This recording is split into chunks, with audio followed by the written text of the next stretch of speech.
তিন জায়গায় প্রয়োজনে মিথ্যা বলা যায়।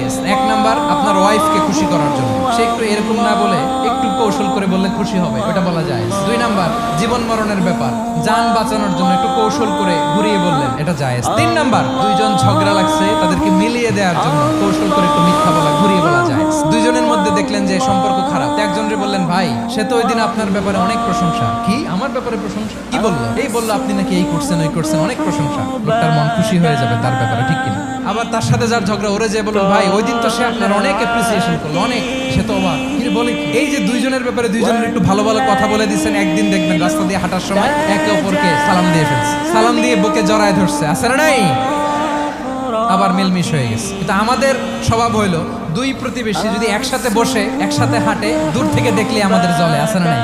ঘটনা কি? এই দুইটার মধ্যে এত মিল কে? এই দুইটার মধ্যে গিরিঙ্গি লাগানো যায় কিভাবে? আল্লাহর কাছে তওবা করেন, এই মানসিকতার যেন আমরা না হই, আমরা মিলিয়ে দিব।